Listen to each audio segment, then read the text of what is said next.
Okay, so apparently there was an alternate ending and I say apparently because everyone said so, to the 999 destroyed, to the 999 versus SCP-35 by SCP Illustrated.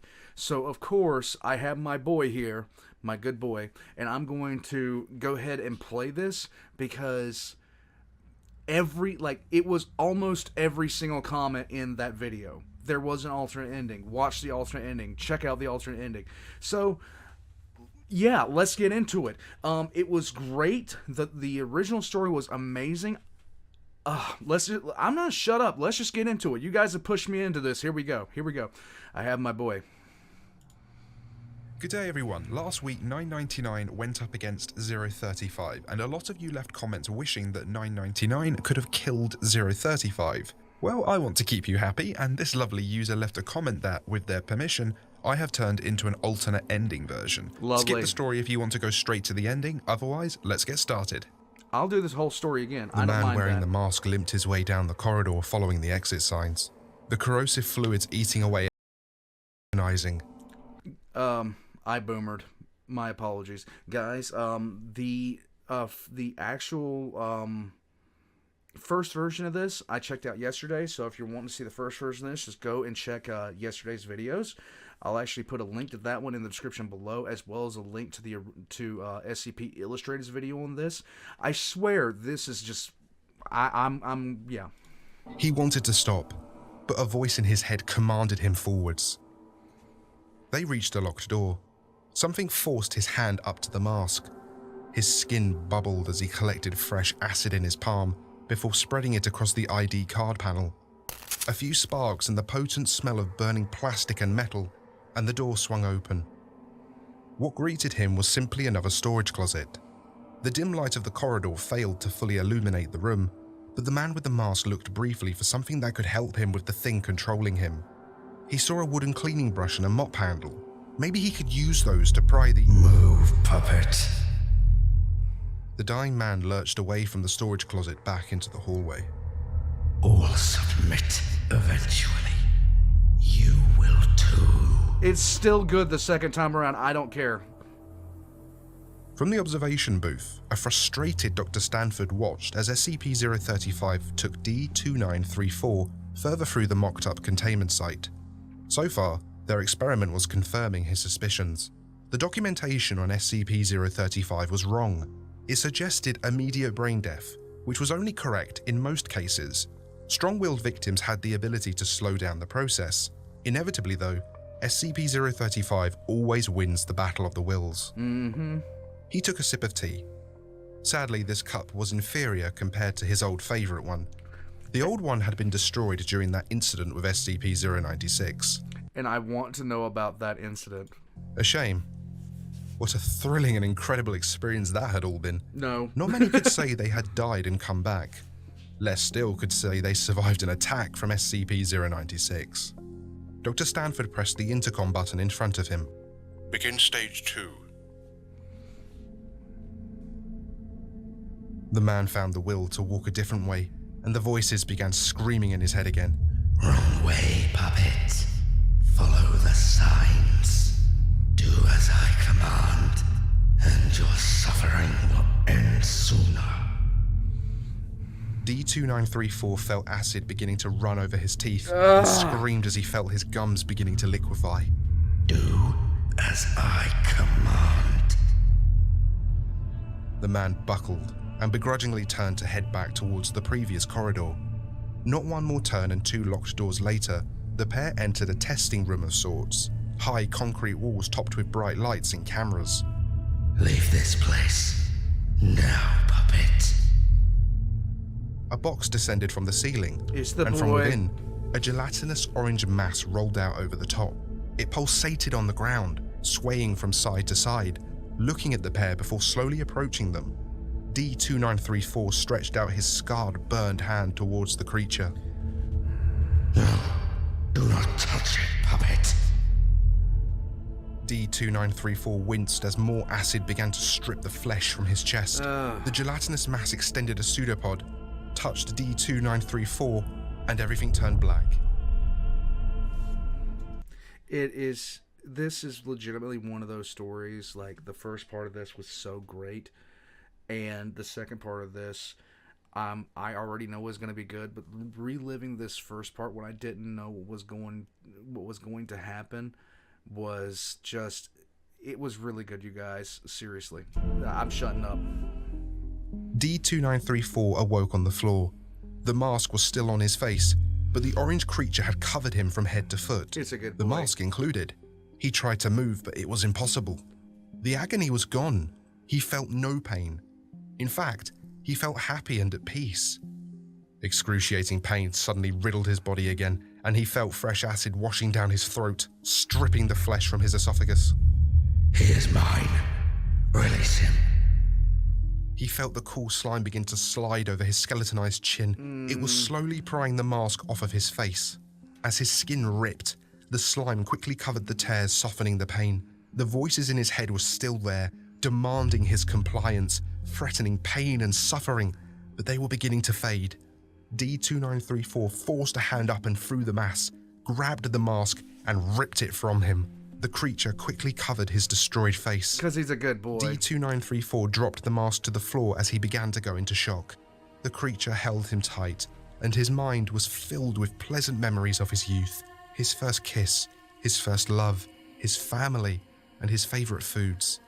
There was laughter, kind laughter, children's laughter, joy, a warmth he had known only rarely. And then there was nothing at all.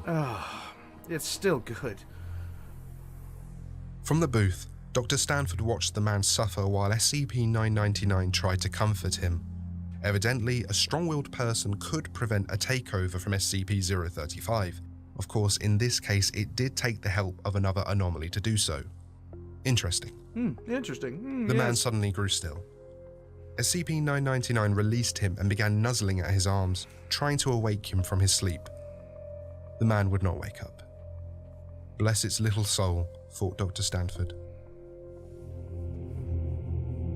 And then suddenly Dr. Stanford's pity turned to concern as he saw SCP-999 approaching SCP-035. Containment teams, get in there now. It was going to destroy it. It was going to pick it up and break it on the floor. It would smash it to powder.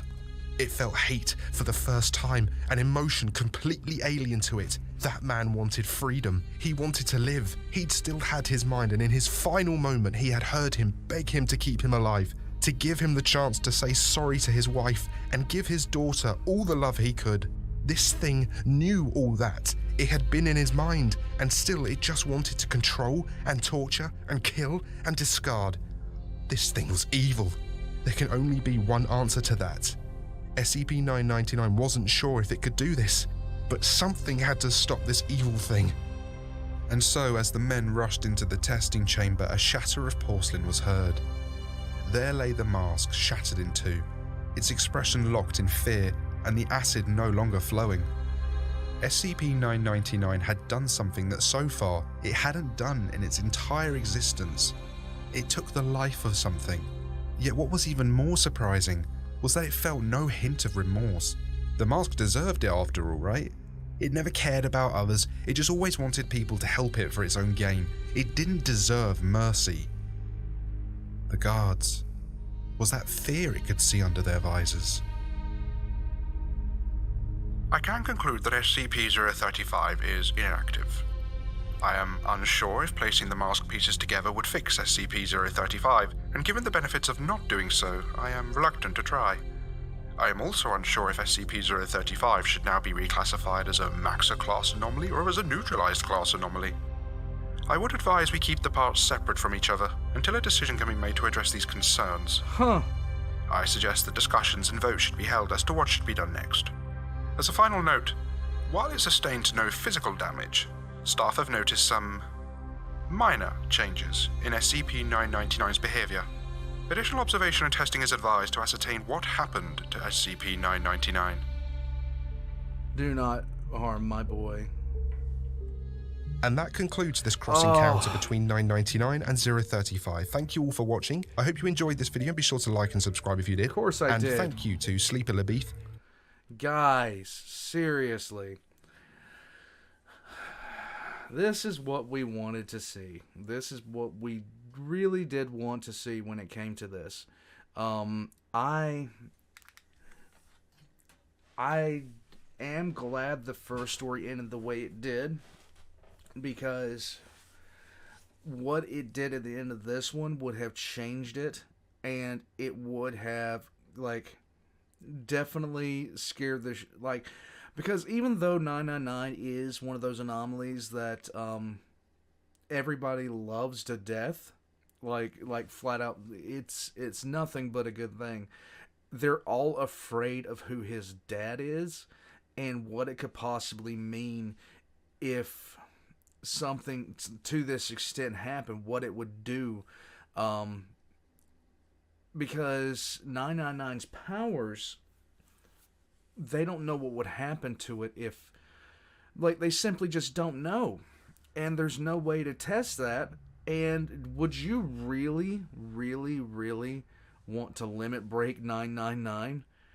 Especially considering who the father of 999 is? I am pretty sure I would not want that to happen. So I'm glad that he went with the original ending. The alternate ending is something that I would not want to see happen. And of course, 999's behavior would change because it had just taken, even though it was a creature like 35, it still took a life, and that does affect you. And they have been very, very careful to avoid stuff like that with 999. All that being said, guys, SCP Illustrated does an amazing job with this kind of stuff, so I really highly recommend his channel. Not only are his videos such as this excellent, his videos on the lore are equally impressive. After I finish the Confinement series by Lord Bung, I'm going to be checking out his series. I've already done 2 videos on it. I'm going to make a separate playlist, and it's for his 01, I think it's the 011 When Day Breaks, in that series. I'm going to watch the rest of that series and go on from there. Once again, it's just amazing. One thing that like some Warhammer people and a lot of SCP people that check out my channel do not know is I used to like to draw, and I used to like painting miniatures. But my right hand has so many problems with it right now. It's not even funny. In fact, a large reason behind me starting this channel was because I couldn't do certain things anymore as far as any kind of fine motor work. Like, if I try to hold a paintbrush, I will be able to paint. It would take me longer to get my paint supplies out and stuff like that than to actually start painting. And I would last longer getting the supplies out than actually painting or doing any kind of drawing, because the more fine motor work I do with my right hand, the more it starts to hurt, and then it goes completely numb. And if I ignore that, I'm not going to be able to use it for a day or so, because it'll basically, the 2 fingers here will snap down to here, and if something's going on with my left arm where it's pinned or I can't reach it, this has put me on the floor before. It has hurt so bad it's put me on the ground and has kept me there for a few minutes.